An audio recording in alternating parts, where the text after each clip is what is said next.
চুমুকে। সুপ্রিয় দর্শক, ঈদের এই সময়টাতে আপনাদের মাঝে আমরা হাজির হয়ে গেছি আমাদের চায়ের চুমুকের অনুষ্ঠান দিয়ে। বরাবরের মতোই ঈদের এই আয়োজনকে ঘিরে থাকে স্পেশাল কোনো গেস্ট, আর সেই স্পেশাল গেস্টকে আপনারা টিভি স্ক্রিনে প্রতিনিয়ত দেখে থাকেন, পছন্দ করেন। বিগত কিছুদিন ধরে তিনি একটু গ্যাপে ছিলেন কিছুটা সময়, কিন্তু এখন নতুনভাবে তিনি নতুন নতুন কাজ দিয়ে আমাদের মাঝে চলে এসেছেন। তিনি জনপ্রিয় অভিনেত্রী ও মডেল আনিকা কবির শখ। শুভ সকাল আপু, ঈদ মোবারক, কেমন আছেন? শুভ সকাল, ঈদ মোবারক। আলহামদুলিল্লাহ, গুড। আচ্ছা, আপনাকে বেশ খুব ভালো লাগছে ঈদের এই সময়টাতে স্পেশালি। সো ঈদের সময়টাতে আমাদের তো এবার কুরবানির ঈদের তো একটা তোড়জোড় থাকে, এবং মেয়েদের একটু উপরে একটু বেশি কাজ থাকে, প্রেশার থাকে। হ্যাঁ, সবকিছু মিলিয়ে আপু কেমন গেছে আপনার ঈদ? আলহামদুলিল্লাহ, গুড। আসলে আমার কাছে সবসময় মনে হয় যে কোরবানি ঈদটা আসলে ছেলেদের ঈদ, কারণ ছেলেরা খুব বেশি এনজয় করতে পারে, গরু কেনা থেকে শুরু করে সবকিছু। মেয়েদের তো কাজ থাকে, আসলে পুরো দিনেই কাজ থাকে। হ্যাঁ, তো ফার্স্টের ঈদ ডে যেদিন ছিল ওদিন আসলে একটু বেশি মানে প্রেশার ছিল।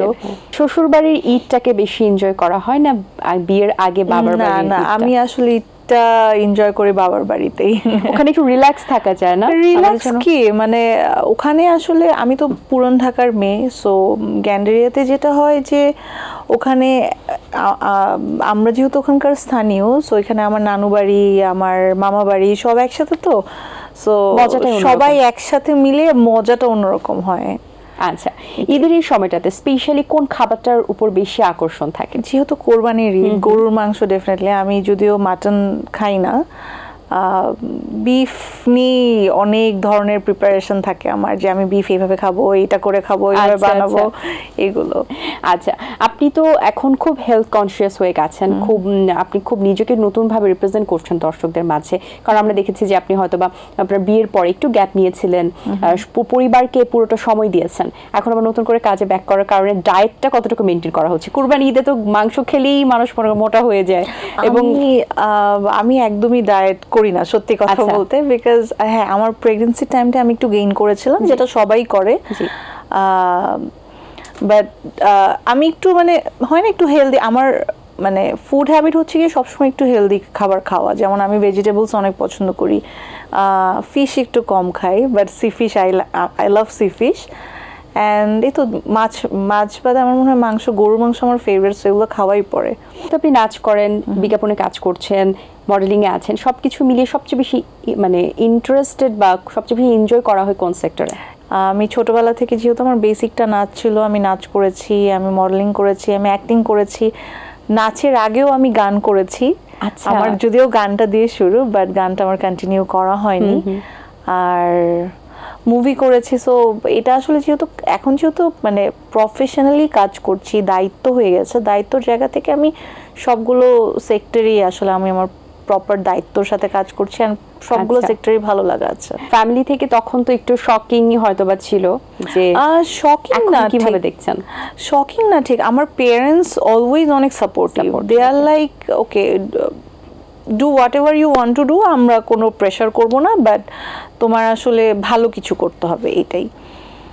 সো থাকে না যে টার্গেট বা এম ইন লাইফের গোলটা আসলে সেট করে দেওয়া, যে না তুমি এটাই করবে, এটার থেকে এটা না, বলেছে না তুমি পিক করো কি করতে চাও, আমরা আছি তোমার সাথে, ভালো খারাপটা আমরা তোমাকে গাইড করে দেবো। এরকম করার পরে যখন বিলবোর্ড হয়, আমার ফার্স্ট বিলবোর্ডটা যখন পয়লা বৈশাখে বের হলো, তখন বাবাকেই কল করে বলা হয়েছিল যে আঙ্কেল আপনার মেয়ের বিলবোর্ড হয়েছে, আপনি পুরো বাংলাদেশে এখানে যে ঘুরে ঘুরে দেখেন।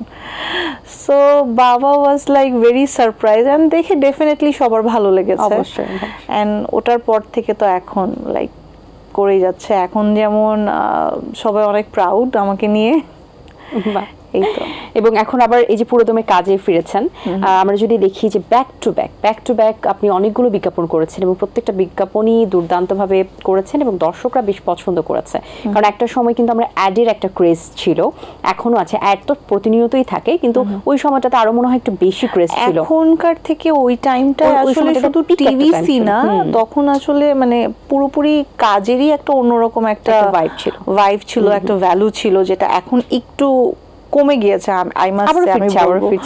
কমে গিয়েছে, তার কারণ হচ্ছে কমে গিয়েছে এক সেন্সে, আমি মানে এটা আমি পজিটিভলি বলছি, কারণ এখন আরো অনেকগুলো অপশনস হয়েছে, অনেকগুলো অপরচুনিটি হয়েছে। যেমন আগে শুধু আমরা টেলিভিশনে দেখতাম, এখন আমরা ইউটিউবে প্ল্যাটফর্ম অনেক হয়েছে, এখন আমরা ফেসবুকে দেখছি, এখন আমরা টিকটকে দেখছি। সো ইউটিউব, হ্যাঁ আমি সেটা বলে ফেলেছি অলরেডি। সো এখন আসলে কাজের জায়গা অনেক, পরিধিটা অনেক বেড়ে গিয়েছে। আগে তো শুধু টেলিভিশনে ছিল, বিলবোর্ডসে ছিল, এখন আসলে সব জায়গাতে অনেক বেড়ে গেছে। ব্যাক টু ব্যাক হিট দেওয়ার পরে যখন আপনি একটু গ্যাপটা নিলেন, তারপর কি আর মনে হয়েছিল যে আমি এবার ফিরবো, নাকি ওইটা নিজেকেই নতুনভাবে রিফর্ম করার জন্য আপনি ওই গ্যাপটা নিয়েছিলেন?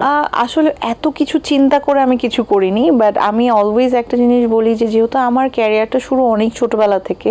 যারা মিডিয়াতে কাজ করছেন, ইন্ডাস্ট্রিতে কাজ করছেন এবং প্রমিনেন্ট ফেস যাদের, যেমন আপনি একজন সেলিব্রিটি, সো সেই জায়গা থেকে সমালোচনা আলোচনা তো হওয়াটা খুবই হয়, এটা দর্শকদের একটা কিউরিওসিটিও থাকে। পজিটিভ সমালোচনা তো আমরা পজিটিভ নিই, কিন্তু নেগেটিভ সমালোচনা যখন আসে সেটি কিভাবে নেন? নেগেটিভ সমালোচনা মানে এটা কি ওভারঅল? জি, আচ্ছা, অডিয়েন্সের সেক্টর থেকে। অডিয়েন্সের সেক্টর থেকে আমি বলবো যে আমি এখনো পাইনি আমার নিজের জন্য, বাট মাঝে মাঝে আমি যেমন দেখি, মানে আমরা যারা কাজ করছি তাদেরকে নিয়ে মাঝে মাঝে নেগেটিভ কিছু কমেন্টস থাকে, বাট হয় কি ভালো খারাপ তো সব জায়গাতেই থাকে। And if you are confident যে হ্যাঁ you know what you are doing, so তখন আসলে এই কমেন্টগুলো না ম্যাটার করে না। আর আর খারাপ ভালো ইটস নট নেসেসারি। আমি খুবই নর্মালি একটা কথা বলি যে আসলে এটা তো এমন না যে আমাকে সবার পছন্দ করতে হবে। আমি কারো পছন্দের মানুষ হব, কারো অপছন্দের মানুষ হব, সেটা কারণেও হতে পারে, অকারণেও হতে পারে। বাট থিংস আর কি, আমি না কখনো কথা গায়ে লাগাই না, because I know what I am doing.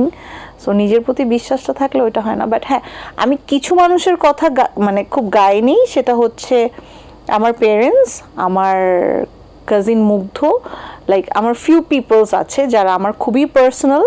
তারা আমাকে যদি কাজ নিয়ে কিছু বলে যে শখ তোমার এই কাজটা ঠিক হয়নি, বা এখানে তোমার অ্যাক্টিং প্যাটার্ন আরেকটু ভালো হতে পারতো, ওই জিনিসগুলো আমি ট্রাই করি হচ্ছে গিয়ে ঠিক করার, বা শখ তোমার এটা করা ঠিক হবে না, থাকে না এরকম।